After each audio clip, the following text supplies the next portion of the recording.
and welcome all to Learn with Me classes. So today we will start one of the most important chapters of class 10th, and this is mainly important because the same things repeat in 12th standard also if you take physics, and in a much deeper way. So if you pay attention here, it will be very helpful for you in the future.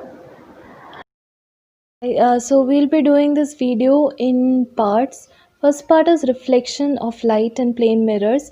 Little will be giving introduction about spherical mirrors also. Then we'll move on to the next part of the video, which will be spherical mirrors in detail, and then there will be doing ray diagrams as well. Then third part that we'll be doing will be mirror formula, very important. Lot of numericals will be coming from this part. Then next part will be refraction of light, and then we'll go to lenses, then lens formula. So we are going to talk about one of the greatest gift that we have received from nature, and that is light. Light is a very fascinating phenomena. It is nothing but a form of energy, just like other gifts from nature, like sound, heat. It's a form of energy. Now, when do you call anything energy? When it can do some work, right? So, what type of work does light do so that we call it an energy? Because energy is capability of doing work. So light does the work of giving a sensation of vision. You can see objects using light. For example, look at these two pictures. In the first one, there is light falling on the tree. This light gets reflected and goes into your eyes, and that's the reason you're able to see that tree. But in the second picture, during night or on a dark during a dark time, there is no light falling on the tree, and you're not able to see it, right? So you can see things only because of light. There are many exciting stories about the nature of light, what exactly light is made up of, or how it travels. Okay, so in the 17th and 18th century, towards the beginning of 18th century, Newton was a person who thought that light is made up of small particles. Okay, and these particles were known as photons. So he believed that just like when you have a number of balls and you throw each balls one after the other, they will make a line one after the other. So it was a collection of particles. That was what Newton believed, and this is known as particle theory or corpuscular theory, because corpuscles means particles, right? Now after that, this corpuscular theory was backed by some phenomena that we used to see around, like reflection of light or refraction that you're going to study. All these things could be explained only by this theory, particle theory. Okay. Later, some other phenomena were observed, like interference or diffraction. Means light is going and you keep a small obstruction in its path. According to the corpuscular theory, light will only travel in straight line. It won't go around the obstacle, right? Or it will just reflect back if it's an opaque object, or if it's transparent, it will pass through it, but it cannot move around the obstacle. Okay, light travels only in straight path. But later, there was a scientist called Huygens, Christian Huygens. He gave the wave theory of light to explain phenomena like interference and diffraction and all that you'll study in 12th standard in detail. So Huygens believed that light is not particle, not discrete particle, it's just a wave, just like your sound waves or water waves. Okay, but these waves were electromagnetic waves, a mixture of electric and magnetic waves. So electromagnetic waves, and the speciality was that light waves do not require a medium to travel. And we have seen that light from the sun reaches our earth through vacuum, through space. So it means it backed the theory that light is an electromagnetic wave which does not require a medium to travel. But the problem was that both of these theories could not explain all of the light's phenomena completely. So later, our genius scientist Mr. Einstein, what he found out around the 20th century, he found that light behaves like a particle as well as a wave whenever it requires. Like Sometimes it behaves like a particle when during reflection and all, especially when the obstruction that it faces, the obstacle it faces is bigger than its size, bigger than its wavelength. At some other times, when the obstruction or the obstacle is very small compared to its wavelength, light will behave as a wave. Means if there is an obstacle, it will just go around it. Okay, just like water, if there is a small pebble, that water can go around that obstacle, right? So these two combination of these two theories that Einstein gave, that light sometimes behaves like a particle, sometimes it behaves like a wave. This theory was known as dual nature theory. Means light has dual nature, particle nature as well as wave nature. So here there is a picture which shows the difference between when light acts like a particle or like a wave. As I said, when it acts like a particle, if there is an obstacle in between, those particles cannot go around that obstacle. But if it acts like a wave, if the obstacle is small enough, the light waves can even go around that obstacle. So this is the difference. Reflection of light is something that we have already studied in smaller classes, but a very important phenomena, and we're going to study it in detail. Reflection of light means when a ray of light falls on any surface, any opaque surface, it bounces back in another direction. So it's basically changing the direction of light by keeping a opaque surface on its path. So when a ray of light falls on to the surface, the point where the ray falls, that is known as the point of incidence. Now at the point of incidence, if you draw a perpendicular upwards, draw a perpendicular to the mirror or to any surface, any reflecting surface, if you draw a perpendicular, that becomes your normal. That line is called normal. Now the ray that is reflected, or the line that is reflected, that is known as reflected ray. The ray of light that falls onto the surface, it's called the incident ray. And the angle that is formed between the incident ray and the normal, it is important to notice here, the angle is between the incident ray and the normal. It is not between incident ray and the reflecting surface. So this is confusing for many. So the angle formed between the incident ray and the normal is known as incident angle or angle of incidence. Similarly, the angle formed between the reflected ray and the normal is known as angle of reflection. Coming to next important topic, laws of reflection. There are mainly two laws that are followed by all kinds of reflection of light. First one, the incident ray, reflected ray and the normal, they all lie on the same plane. We'll discuss this in detail later. Coming to the second law of reflection, the angle of incidence is always equal to the angle of reflection. Suppose an incident ray falls on a mirror or on any reflecting surface. This point where it touches the mirror or the reflecting surface is called the point of incidence. So at this point, if I draw a normal to the surface, means a perpendicular to the surface, then this becomes normal. This incident ray gets reflected by the surface and goes like this. Now I have already told you that this angle which is between the incident ray and the normal is known as angle of incidence, and this angle between the reflected ray and the normal is known as angle of reflection. So the second law of reflection says that angle of incidence is always equal to angle of reflection. Means if the ray of light falls at suppose 30 degrees to the normal, this angle is equal to 30 degree, then automatically this angle also becomes 30 degree. Now we'll discuss about some types of mirrors that we see in our daily life. One very common type of mirror that you see is plane mirror. Plane mirrors means the reflecting surface of which is a plane, is straight. Plane mirrors you always see at your houses, your dressing mirrors, the ones in your almirah, near your wash basin, all those are known as plane mirrors. Second type of mirrors are spherical mirrors. Spherical mirrors means their reflecting surface are not plane but they are curved. Okay, they are not straight but they are curved, and they are called spherical mirrors because these curves, they are cut out from a whole sphere. right? That's why they are known as spherical mirrors. So again, spherical mirrors are of two types.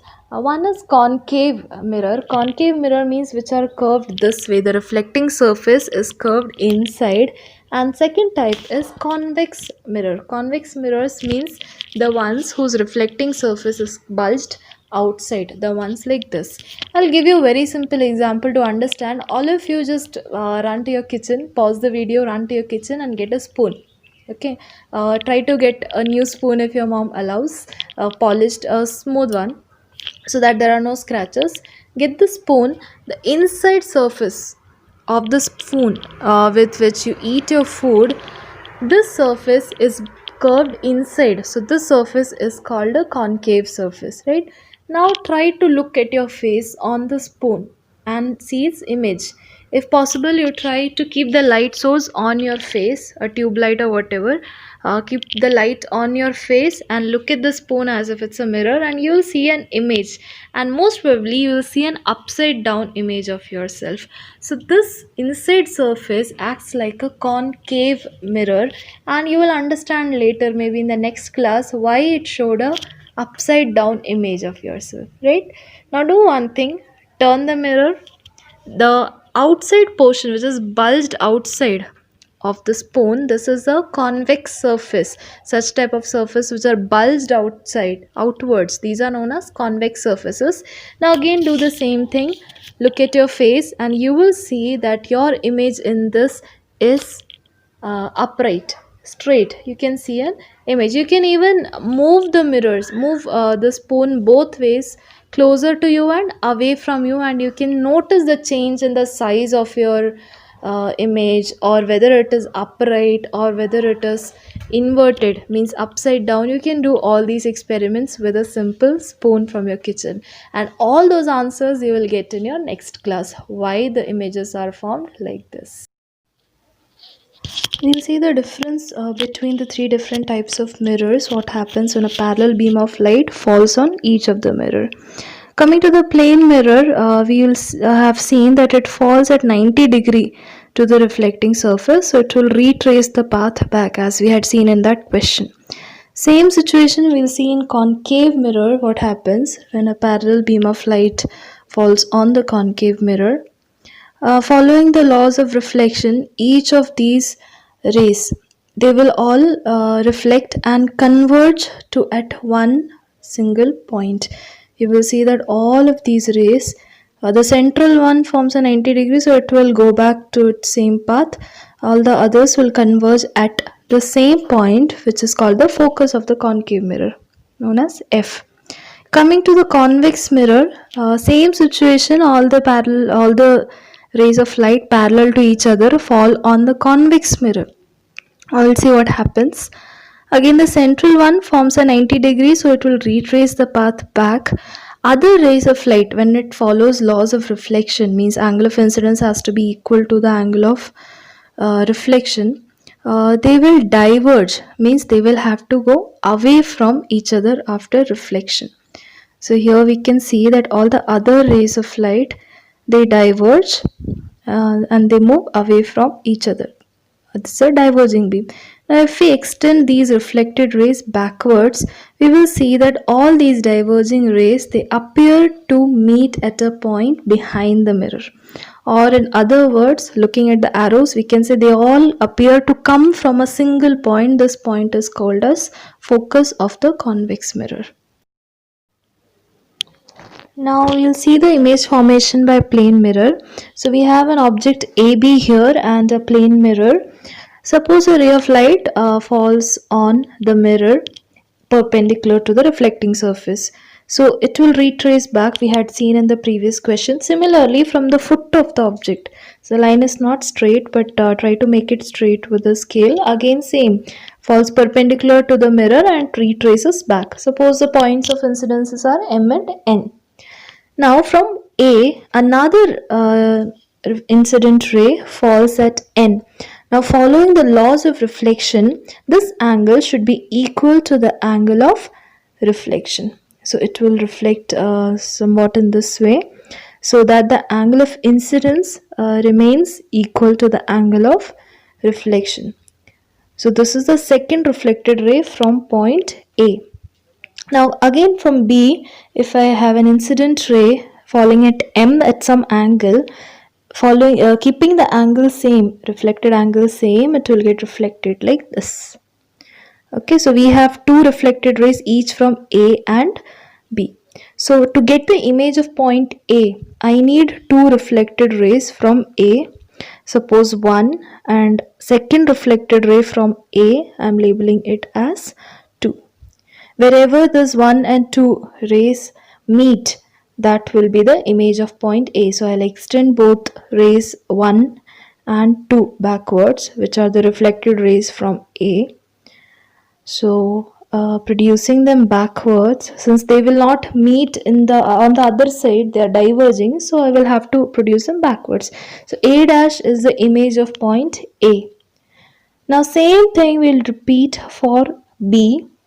Again there are two reflected rays. First one I'll label it as B1, and the second reflected ray, this is the second reflected ray, which I'll label as B2. So again B1 and B2 are diverging, so we'll have to produce them backwards so that they meet at some place, and we'll get the image of B. So now we have got images of points A dash and B dash. Similarly, we can obtain image for all the points in between A and B of the object, and we'll get an image like this. So we have seen that here the distance of object from the mirror, suppose U, is equal to the distance of image from the mirror V, and is at the back side of the mirror. So first characteristics of the image is that image is as far behind the mirror as the object is from the mirror. Second, the height of the object H, say, is equal to the height of the image H dash. So H is equal to H dash, means both the objects are of the same height. Now all these two results we can obtain from congruence of triangles, that property. So that derivation is not there in the syllabus, that's why I'm not going into detail. Third property is that the image is erect, means straight, not upside down, and it is virtual image. I'll explain later. Fourth is that the image is laterally inverted. It means right appears to be left and left appears to be right. You might have noticed in mirrors. This lateral inversion is a very important property which is unique to plane mirrors. We can see that only in plane mirrors, if you stand in front of the mirror and raise your right hand, it appears that your image which is there in your mirror is raising its left hand. So that can't be shown in this diagram. It can be seen if you take a two-dimensional object and keep it in front of the mirror. And you have also studied in lower classes. So lateral inversion is another important property. So as we saw virtual images, now I should tell you that there are two different types of images. One is real images and virtual images. So this picture shows you the main difference. Look at real images. When you have taken this magnifying glass and there is a wall at the other side, you can actually see the image of the candle on the wall. So all such images which can be projected on a screen, may it be a wall or a white sheet of paper or a screen. So such images are known as real images, and real images are always inverted. You will understand that once you will study ray diagram. Now look at the other side, virtual images. Here they have used a concave lens. We'll study that later, but look at the image. You can see that on the concave lens which is held in the hand, but you can't see the image on the wall which is behind the candle. Right? So such images which cannot be obtained on a screen or on a wall, such images are known as virtual images. We have seen a number of examples of real and virtual images around us. For example, our a normal dressing mirror, the plain mirror that we use, it is a virtual image because you can't get it on a screen or on a wall. If you keep a white sheet of paper in front of that mirror, you won't obtain your image on that. right? Plus, if you move away from the mirror, your image is also not there, it's just gone. But if you have seen the LCD projectors in your classrooms or somewhere, LCD projectors, they project the image on a white screen. So even when the object is not present, the image is there on the screen. Such images are real images. Same in movie theaters and all, they project the video or the image on a big screen. So such images which can be projected on a screen are called real images. And one thing to be noticed, real images are always inverted and virtual images are always erect. Now, how are these real or virtual images formed? Let us see. The first diagram you can see here, the rays after reflection. This is a plane mirror. So after reflection, these rays are diverging. They are not actually meeting. So what we have done, we have produced them backwards and assume, or they appear to meet behind. We can assume that they are meeting behind the mirror. So in such cases, a virtual image is formed which is erect. But look at the second part of the diagram. Here they have used a concave mirror. Here the reflected rays are converging and actually meeting at a point. We don't have to produce them backwards. They are actually meeting at a point in front of the mirror. So in such cases, a real image is formed and you can notice that this image is inverted. So that's the end of today's class. If you like the video, if you understood the concept, please like, share and subscribe the video so that you can get notification for your next class as soon as it comes up. So if you have any doubts, please don't feel ashamed to ask in the comment box, or you can even mail me. I have put my email ID in the description box. So let us communicate and let us make physics as interesting and as easier. Thank you and bye.